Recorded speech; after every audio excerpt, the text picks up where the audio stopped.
ano, sugarcane. Maaga silang nagtanim. Ayan sila.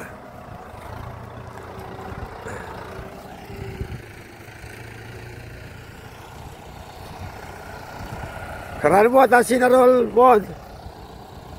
Karano mo ata dinayos? Karano mo ata dinayos? Oo, ano nilagay na sa kako? Oo, sumako niya ka ng potong tuykay. Ali, sunod ko rin ka niyan. Sunod mo rin ka dyan? Oo, bakit tuloy-tuloy na? Oo, titrain mo rin eh. Oo. Ha? Kailangan mo, biyasa ka magmanaw ng traktora. Oo, ay ka no, ay. Ay, ako. Pinalakal mo pasalo ko. Oo. Gusto ko mo picture. Eh, kung na, ay na marimlit ang soft drinks yun, ilako ko na eh.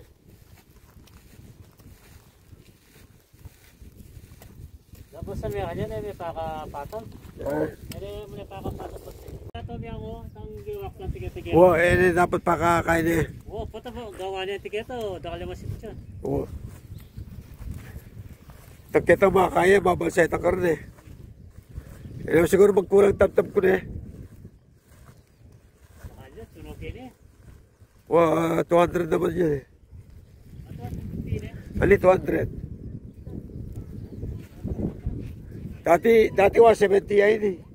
Oo.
So guys, halos patapos na. Ito kasi hindi ko na pinatabunan yung pong traktora, yung aming improvised na balsa, siyang magtatabon dito.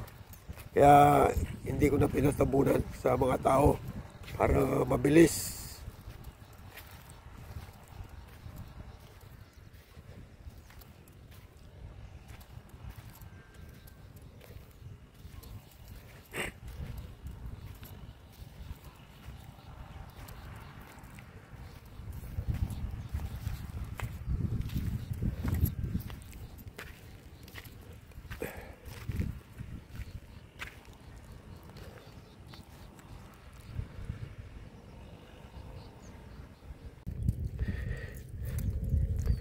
Ito po dati, pinatanim ko na dati to.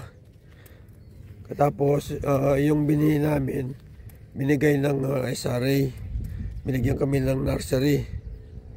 So, libre po yung cuttings namin noon. Kaya lang, nung iraton na namin, yung pulpul, hindi po maganda ang kinalabasan.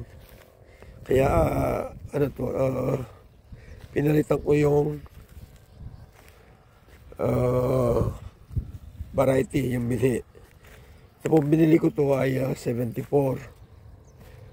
Ito pong 74 na to, maganda yung SPTC, yung klase ng asukal, tsaka mabigat po. Higit sa lahat, lumalaban sa init, tsaka sa ulan. Yan po ang kagandahan ng 74.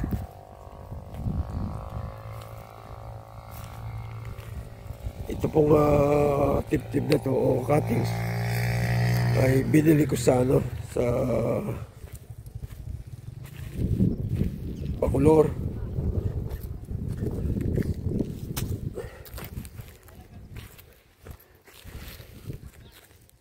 Bali tiga 125 po per bags ang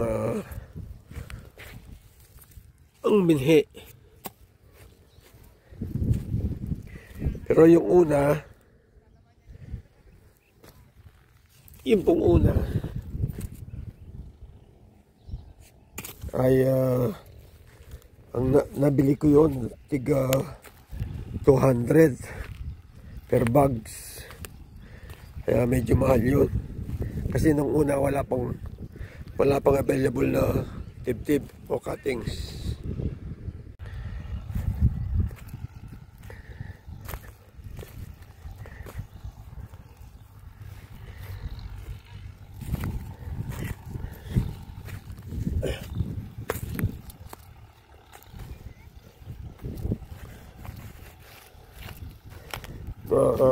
Mga bata pa itong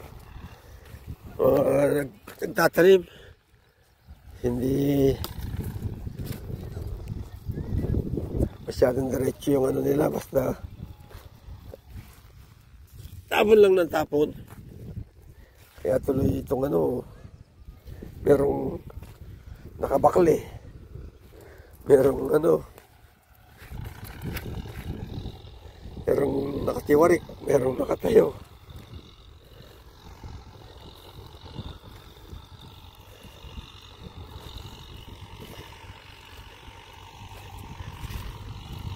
Pero sana sa tulong ng ating pong may kapal, sana po lahat ito ay tutubo para kahit paano may balik sa atin yung ating puhunan.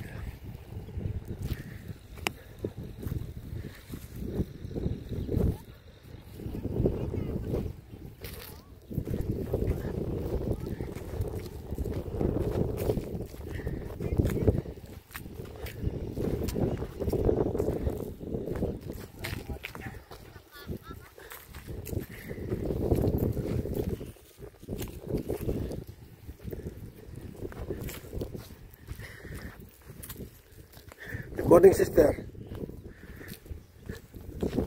Karaan nyo ata linag eh. Wow, lingatin ko pang isunod ka nun kayo sa mangin. Ayan. Yan kang barok.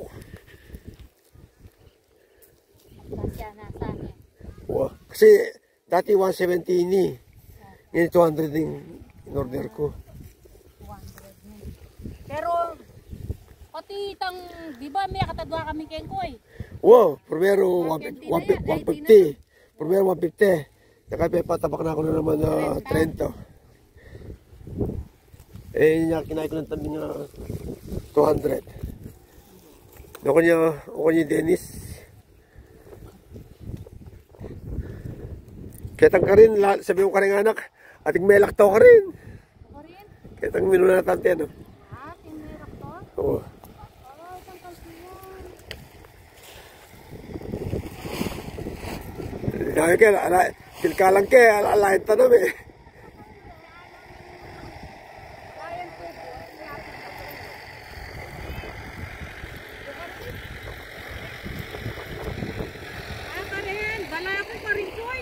Itang kita, itang tinubo ka rin. Oo, itang tinubo ka rin.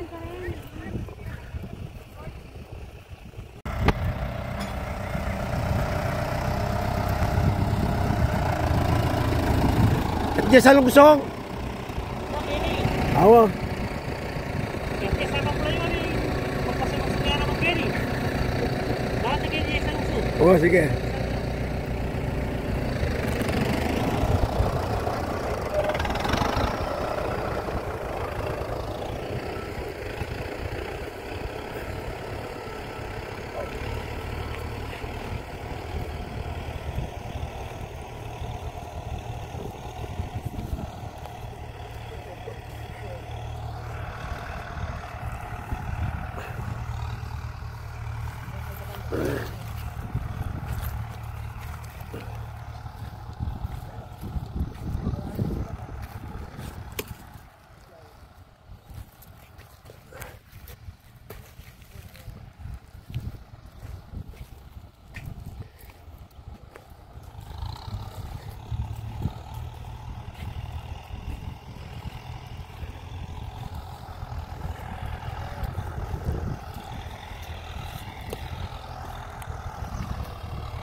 Magtalak kayo ni soft drinks, ano nga marimlo. Malapit na kayong mayari. Kaya tanong mayari kayo. Tanong parimlan.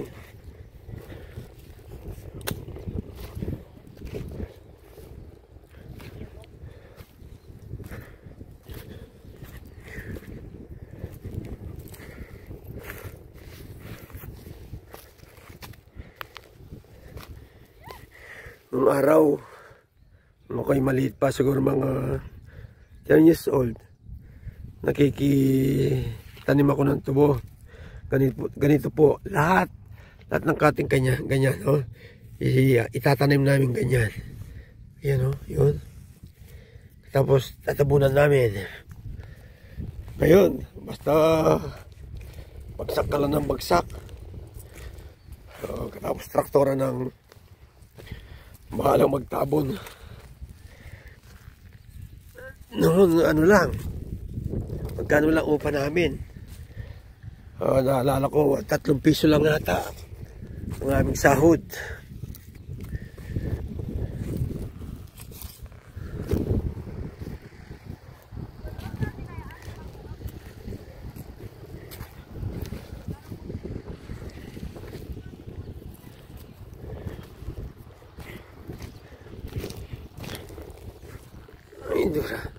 Hindi nga anak. Diyan makabakliyo. Pabrende.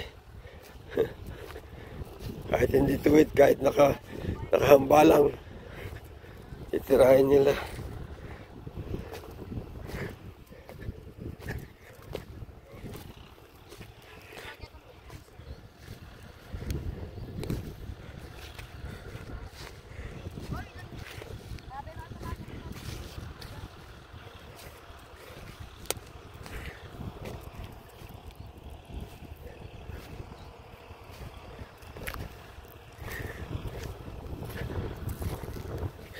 Pagdating makabakle, ika itulid je.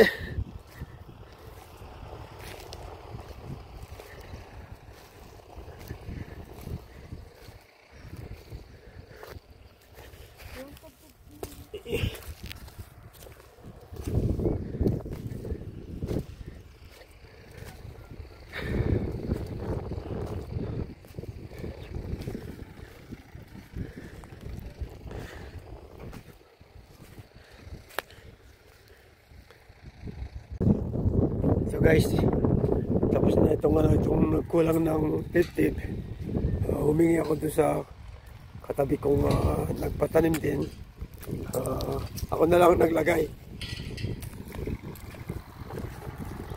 Ito, pinatatabunan ko na ng gamit namin yung traktora naming kubutan na 4x4. Yung mga bata talaga, oh. Hindi yung kakapal, oh.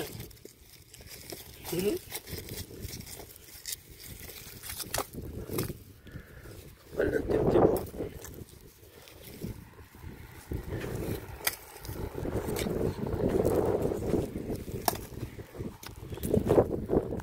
Sa mga bata. Mga bata lang kasi yung nagtanim dito. Wala sa pakialam mo.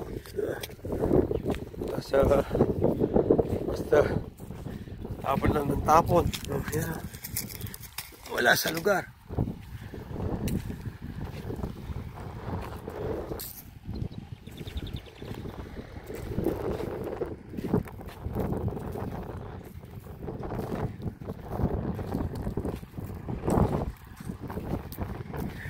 Ito po yung taga-tabon namin ng ng cuttings. Yun, traktor ang gamit namin. Ayan. Para mabilis.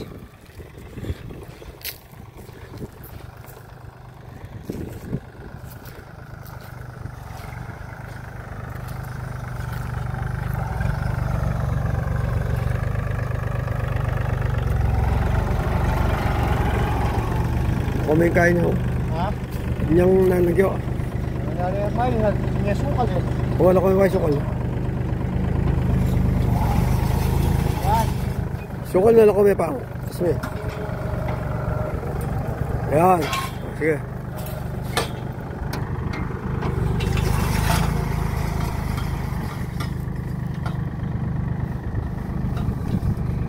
Bagsak na yung kanyan. Kanya palang bato eh, tol. Kanyang bato. Bato. Bato. Kaya siya. Sige, tabunan ko na ako. Hinaya ka rin. Ano niya? Bato lang ako, Kim, bato.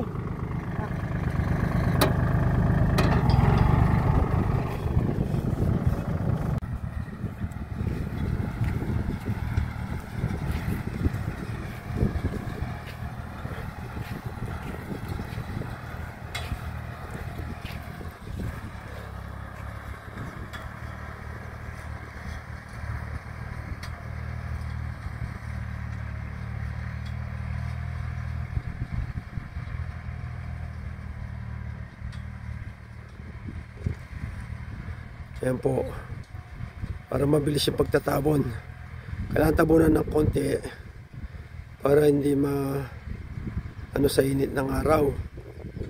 Kasi kung masyadong nakatabon naman, kapag umulan po, ang tendency nun ay maiipit, hindi siya tutubo. Kaya kailangan meron din technique yung yung pagtatabon, lalo na basa naman tong lupa. Tsaka maliban ton, litaw na po yung ugat ng aking cuttings. Kasi nga hindi ko muna siya tinanim kagad. Dinidilig muna. Ito po, pakikita ko sa inyo yung yung tip-tip.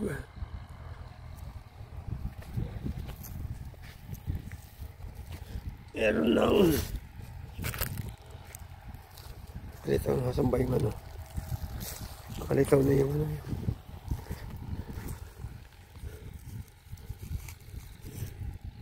yung iba nakalitaw na, pero yung iba hindi pa.